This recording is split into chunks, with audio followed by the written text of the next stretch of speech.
Hi loves, it's Shaaba. Welcome back to another Tuesday, another week, another video. How are you? I hope you're doing well. I don't know if this ever happens to you, but sometimes I will have a conversation with one person and we will talk about something, say like grapes. You then have another conversation with another person the same week, and then another one, and all of a sudden grapes are still coming up in the conversation. That happened to me like last week, and it wasn't to do with grapes. It was to do with equal treatment and how actually equal treatment is not always a good thing, which sounds weird. It's not a clickbaity title. I'm genuinely going to explain this today because some people really struggle to grasp the concept. So I thought, hey, I'll give it a go. So when we think about minority groups, right, disabled people, people who are LGBT, sometimes to show that you are not a discriminatory person, people go, I don't see differences. I don't see differences. I treat everyone the same. And I know their hearts are in the right place for saying this, but it's actually not a very good thing to do. I'll have to unpack that properly in a different video. But the action point that comes from that conversation is that you can't treat people equally. There is such a thing called positive discrimination, which again, people seem to be really confused by the concept by. It's not fair. How come just because you're brown, you get to be highlighted in certain job roles? Why do you get to apply for YouTube's Black creator group? Why does no one else get to do that? That's not equal treatment, they say, and you're right. It's not equal treatment. But on this occasion, equal treatment is not a good thing, and here's the crux. It's not a good thing because equal treatment does not lead to equality. Equality is a good thing. Equal opportunities, equal worth, that's a good thing. But as contradictory as it sounds, and I can hear it when I say it, equal treatment is not how we achieve equality. Ooh, I realise you're all like, oh, what are you talking about? Shut up, Shaaba. I am making sense, just hold on 1 second. The way that we actually achieve equality is not through equal treatment, but through equitable treatment. So really we're achieving equity, and as an outcome, equity and equality can be the same thing, but as a means to getting there, equity is a better route than equality. And that word equity explains why sometimes it is indeed better to discriminate, but positively towards certain groups, which means that it's not equal. Now, as always, words are very powerful, right? And they also mean different things, because life is just not easy that way, is it? And equity can mean like shares in a company, right? But it also means the quality of being fair and impartial. That's really important, right? Fair. Fair is different to equal. Let me put it to a context that can be visualized, because I like visual things. So imagine there's a fence, and on my side of the fence, there are 3 people. What should we call the people? Snap, Crackle, and Pop. Easy to remember. Don't sue me, Kellogg's. This is for social good. Snap, Crackle, and Pop are chilling out on my side of the fence, and on the other side of the fence, an acrobat performance is about to start, and it's the most mind-blowing, amazing acrobatic performance anyone will ever see. You must go see it. And naturally, Snap, Crackle, and Pop and Shaaba want to go see this amazing performance on the other side of the fence. Now, Snap is a tall dude. He's taller than the fence, which means he can easily see over it, and he can just chill out and watch the amazing acrobat performance that's about to happen. Crackle is significantly shorter than Snap, and he can't see over the fence. And Pop, which is an adorable name for what has now ended up being the tiniest character, he's significantly shorter than Snap and still shorter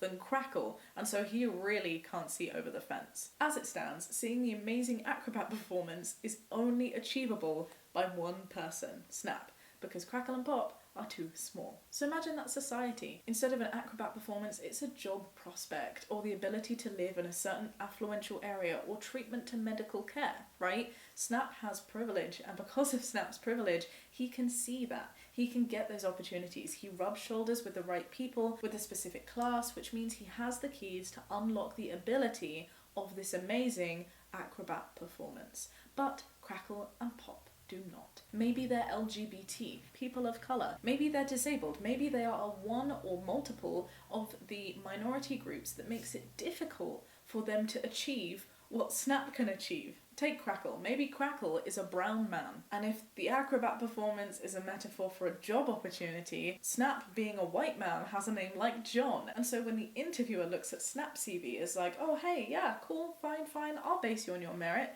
Crackle, however, being brown, has a brown person's name, and the unconscious bias of the interviewer may make that CV for Crackle go straight in the bin, because now realise that Crackle is not a very Asian name, but you get my drift, right?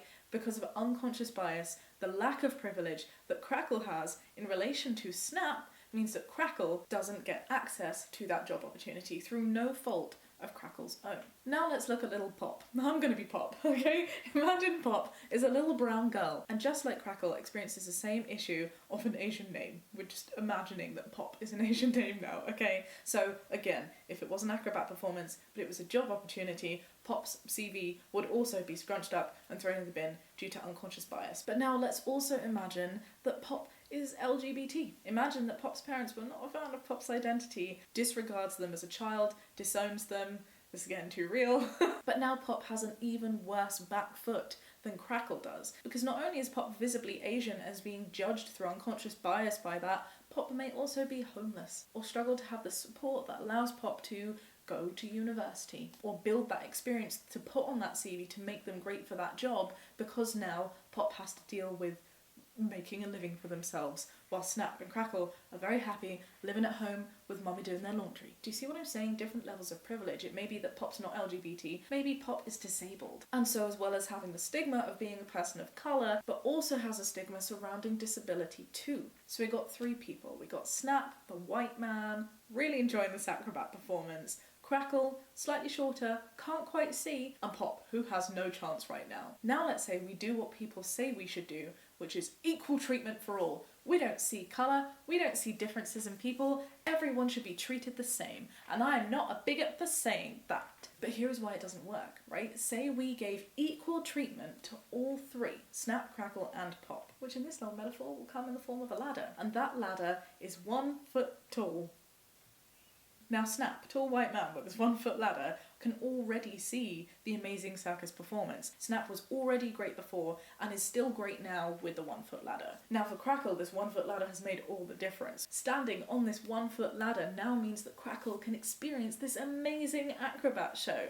And Pop, poor little Pop, even with the 1 foot ladder, cannot see the show. Instead, it's put Pop into the same position that Crackle was, where they can just about experience, maybe hear it a tiny little bit, but still can't see. The equal treatment that we have given absolutely all of them may be, in the real world, in the form of a private screening process. Consider that Jobman over here has gone, I need to treat you all equally. You're saying I'm not doing that. So I know what I'm going to do. I'm going to take names off of the application process, which means I can't have this unconscious bias against you two little Asians, Crackle and Pop, because I won't know you're Asian because I won't see your names, I won't be able to judge you on them, and I will be judging you all on your merit. That's cool. Snap goes through the exact same process. Crackle, exact same experience as Snap, right? In the first occasion, without the ladder, without the private, no-name, anonymous job application process, was being put in the bin because the unconscious bias of the interviewer was like, nah,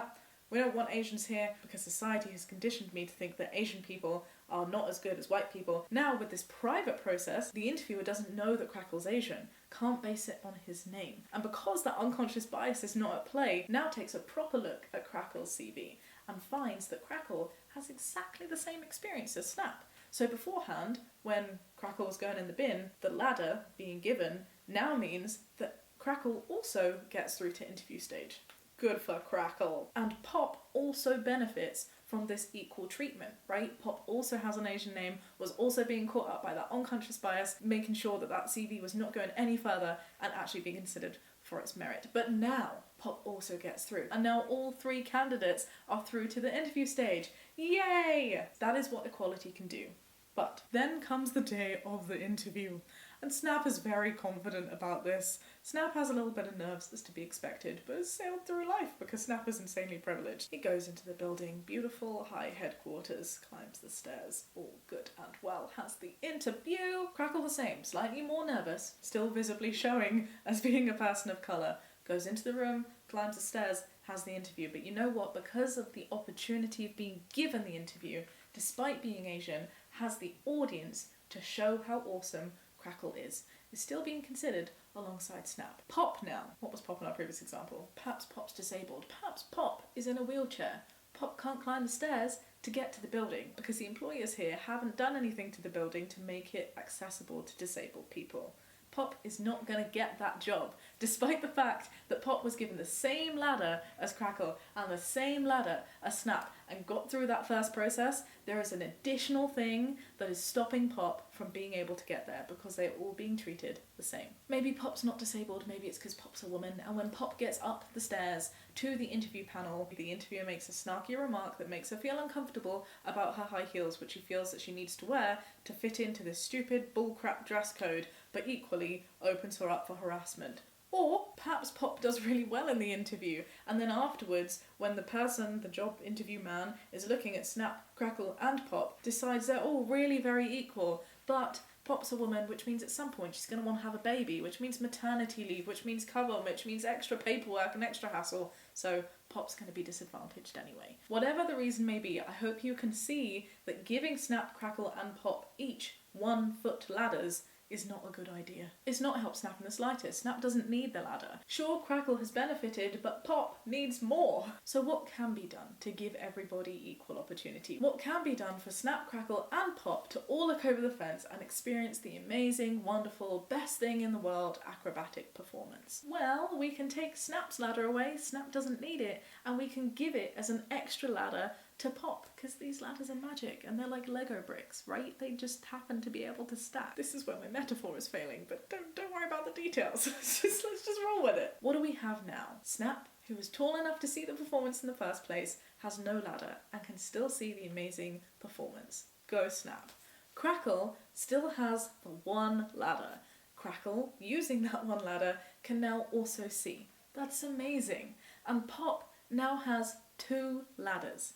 And because of those 2 ladders, Pop can also now see the acrobatic performance. And now they're all happy, because they were like, ooh, ooh, oh yeah, go acrobats, because that's what you do when there are acrobats performing. And they all lived happily ever after, yay! And if we take that metaphor to our real life example, perhaps giving Pop 2 ladders means that Pop also gets to experience the applications with no names. But on top of that, the law also makes a requirement that all buildings that have employees are accessible for everyone, including disabled people. That is that second ladder. That second ladder to a disabled Pop could be a lift. Or maybe that interview panel has a quota in place, which ensures that a certain percentage of their workforce are women. So despite the fact that Pop might be going for maternity, it doesn't play against them because there are some roles that are being signposted specifically for women, or there's some protection in place to ensure an equal gender balance in a workforce.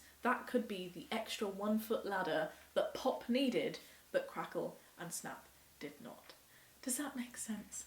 I really hope that makes sense, because this is why equal treatment doesn't work. Equal treatment would be giving Snap, Crackle and Pop a 1-foot ladder each, but they don't need that. In order to equally access something, equity is required. Fair treatment is required, and fair isn't equal. Because fair would mean giving Snap nothing, they don't need anything. Giving Crackle a 1-foot ladder, but also giving Pop a 2-foot ladder, because they need an extra boost. And that's why we sometimes need positive discrimination, because acrobat shows are just too good to miss. Alright my loves, that's it from me today. Did this help you? Do you have any other metaphors? Can you tell me what else Snap, Crackle and Pop may really be wanting to see? If you enjoyed this video, do give it a thumbs up, subscribe if you'd like to see more. Sometimes I do videos like this, sometimes I prattle on about something else. I'll catch you next week with another video, Tuesday at 7 PM. Be kind and have a great day. Bye!